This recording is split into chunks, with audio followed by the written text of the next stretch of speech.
Hello दोस्तों, तो कैसे हैं आप सभी लोग? बाल बच्चे ठीक ठाक? चलो लेकर आ चुके हैं आज एपिसोड नंबर 39 को। तो ज़्यादा टाइम वेस्ट नहीं करते हैं, चलिए डायरेक्ट शुरू करते हैं आज के इस एपिसोड को।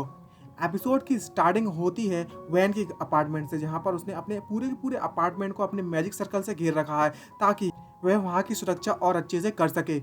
और पूरे घर को मैजिक शील्ड से घेरने के बाद वह अंदर बैठकर प्रैक्टिस कर रहा होता है, अपने माना प्रैक्टिस की। और कुछ सामान उसके बगल में रखा होता है और हर तरफ चारों तरफ उसके माना ही माना होता है। और वो अपने अपार्टमेंट के बैरियर की जो सुरक्षा है वो और भी ज़्यादा बढ़ा लेता है। और उसे बढ़ाने के बाद मन में सोचते हैं, कहने लगता है, इतना काफ़ी है इस बैरियर की सुरक्षा को बढ़ाना मेरे लिए आज के लिए। अब जिस काम को मुझे करना है वो मैं आसानी से बिना किसी परेशानी के और बिना किसी दखल के कर सकता हूँ। और तो और मुझे जिस चीज़ की ज़रूरत थी मैंने उसकी पहले ही तैयारी कर रखी है।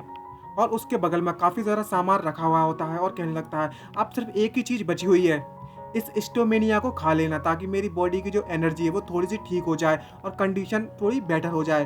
और तभी रेड कलर के कपड़े में एक बॉक्स दिखाया जाता है और वैन उसकी तरफ बढ़ता है और पलंग पर बैठ जाता है बेड पर। और देखते हुए और घबराते हुए उस स्टोमेनिया की तरफ देखता है और मन में सोचते हुए उसकी तरफ देखते हुए कहने लगता है कि मेरे पास जितना भी पैसा था मैंने सारा का सारा पैसा लगा दिया ताकि मैं इस स्टोमेनिया की बिड थी, आई मीन ऑक्शन था, वो जीत सकूं। अगर मैं लॉजिकली बात करूं तो ऐसा भी पॉसिबल हो सकता है कि ये जो स्टोमेनिया है वो मेरी बॉडी पर बिल्कुल भी काम ना करे। और इस तरह के ख्याल उसके दिमाग में आ रहे होते हैं, कहीं ये काम किया या नहीं किया तो क्या होगा, मेरा सारा का सारा पैसा बर्बाद नहीं चला जाएगा। लेकिन फिर भी मेरे पास कोई और ज़्यादा ऑप्शन नहीं था। तभी वो उस रेड वाले कपड़े में जो बॉक्स रखा होता है उसे खोलना चालू कर देता है।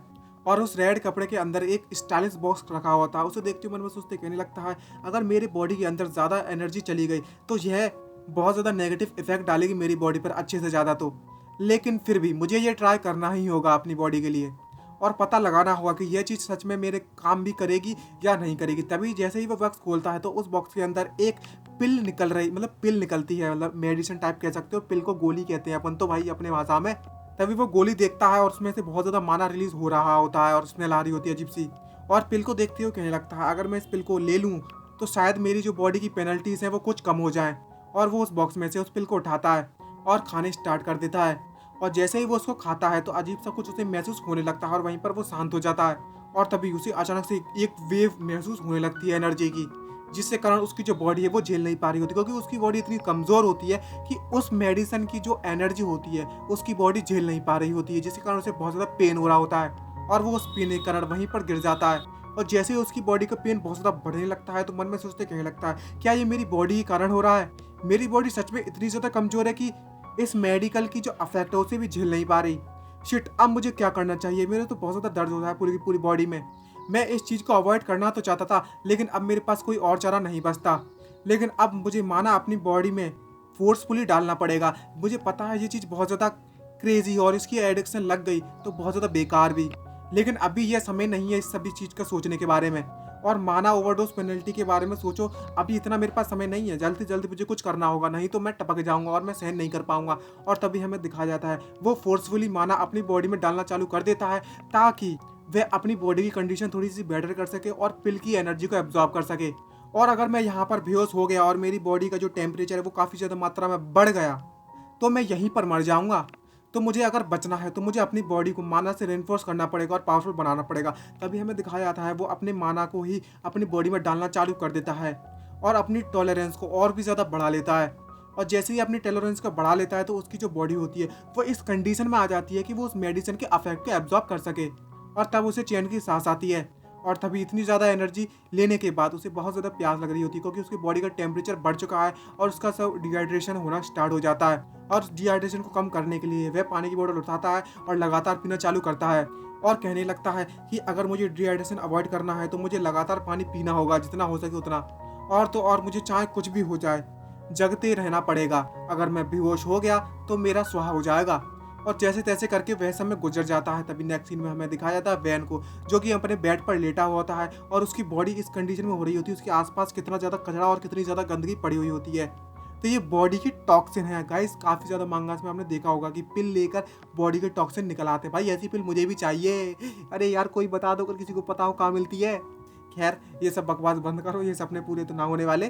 तभी अचानक से वैन की नींद खुलती है और वो होश में आ जाता है, मतलब नींद सोता तो नहीं, आंखें खोल कर लेटा होता है समय पर। और उठने के बाद मन में सोचते कहने लगता है, मैंने तो इस बात की उम्मीद भी नहीं की थी कि मुझे इस तरीके से पूरी की पूरी रात गुजर जाएगी। इस मेडिसिन के कारण मुझे तो बहुत ज़्यादा अच्छा थोड़ा महसूस होना चालू हो गया है और मुझे ऐसा नहीं लग रहा कि मेरा सर अभी के अभी घूम जाएगा। लगता है ये मेडिसिन का इफेक्ट ही है। और ये सब चेक करने के बाद जैसे ही पीछे मुड़कर देखता है अपने बेड को, तो उसकी बेड की हालत तो बहुत ज़्यादा ख़राब हो चुकी है। उसकी बॉडी के निशान पड़ गए होते हैं, वो टॉक्सिन निकले हुए उससे। और कहने लगता है मुझे ही लगता है कि अब मैं इस शीट को दोबारा कभी इस्तेमाल कर पाऊंगा।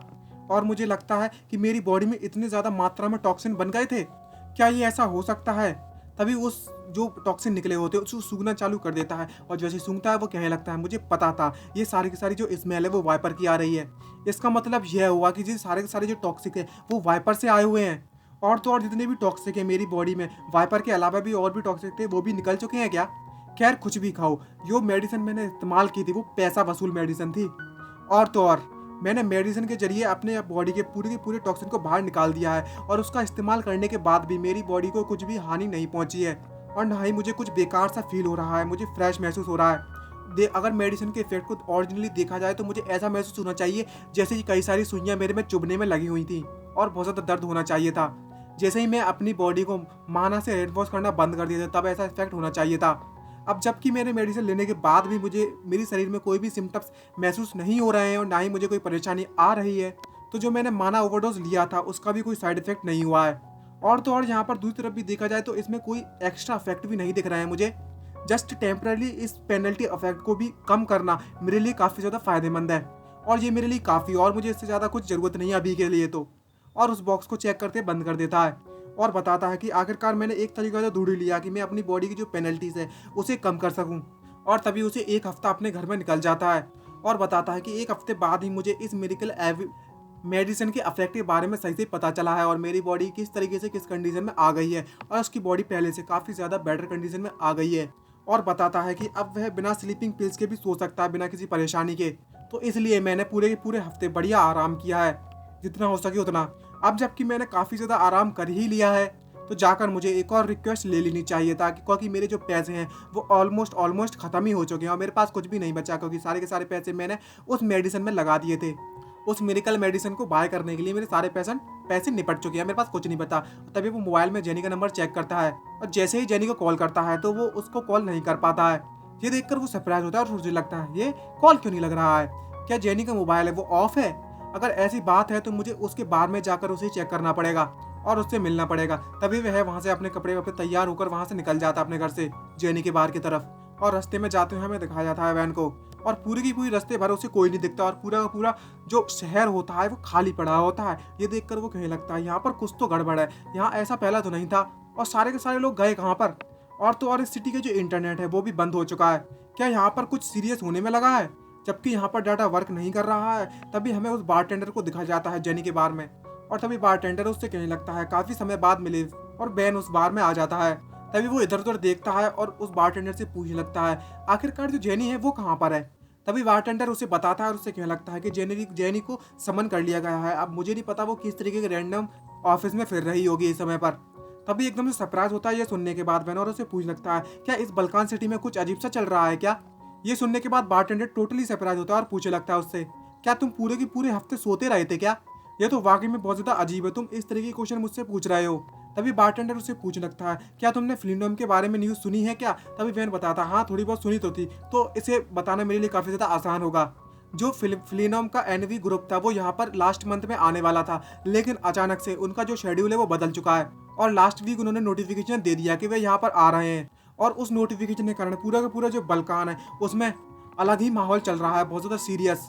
ये सुनने के बाद वह सरप्राइज होता है वैन और मन में सोचते कहने लगता है अच्छा तो इसका मतलब ये हुआ कि किसी अननोन एनवी टीम यहाँ पर आ रही है, जिसके कारण पूरी की पूरी बल्कान सिटी के जो कंडीशन है वो इस हालत में पहुंच चुकी है और पूरी की पूरी सिटी साइलेंट है। तभी वैन उससे पूछ लगता है यह अकेला ओनली रीजन नहीं हो सकता कि पूरी की पूरी सिटी साइलेंट हो जाए। तभी बारटेंडर उससे कहने लगता है तुमने बिल्कुल सही समझा, क्योंकि तभी जो बारटेंडर से बताता है क्योंकि जो उस एनवी टीम में कोई ऐसा बंदा आ रहा है जिसके बारे में किसी ने उम्मीद भी नहीं की थी, ना ही कोई उसके बारे में सोच सकता है। ये सुनने के बाद वैन सरप्राइज होता है और उससे पूछ लगता है क्या ऐसा कोई बंदा आ रहा है जिसके बारे में कभी सोच भी नहीं सकता? और मन में सोचते कहने लगता है कि जॉर्डन इस तरीके से एक पर्सन को एक्सप्लेन कर रहा है, आखिर वह किस तरीके का बंदा होगा और वो बंदा कितना ज़्यादा ग्रेट है। तभी जॉर्डन जो बारटेंडर वो पीछे मुड़कर देखता है और वैन को बताता है कि वो ट्रांसजेंडर बीइंग यहाँ पर आ रहे हैं, हेवंस रूबिक उसका नाम होता है। जो कि कई डिकेड से सर्कुलेशन में रहते आ रहे हैं फ्लेनियम के लाइट हाउस में। और तभी हमें एक एल्डर को दिखाया जाता है और जॉर्डन बताता है कि वह बंदा हेवंस रूबिक इस सिटी बल्खान सिटी में आ रहा है, जिसके कारण यह कंडीशन हो रखी है हर जगह। और जो एल्डर होते हैं वो तो ऐसा लग रहा है किसी इमोर्टल टाइप के। और इसी शॉकिंग न्यूज़ के साथ हमारा यह एपिसोड समाप्त होता है। आई होप आपको वीडियो अच्छी लगी हो तो लाइक सब्सक्राइब करना मत भूलिएगा। जल्दी मिलते हैं नेक्स्ट एपिसोड में। अगला चैप्टर जैसे ही आता है तो मैं इसका एक्सप्लेन करके फटाक से डाल दूंगा। तो मैं उम्मीद करता हूँ यार जल्दी जल्दी चैनल को सब्सक्राइब करो, मुझे नहीं पता, सब्सक्राइब कर दो और बेल आइकन को ऑल पर सेट कर देना। मिलते हैं नेक्स्ट एपिसोड में। आज के लिए इतना ही। Bye bye guys, signing out.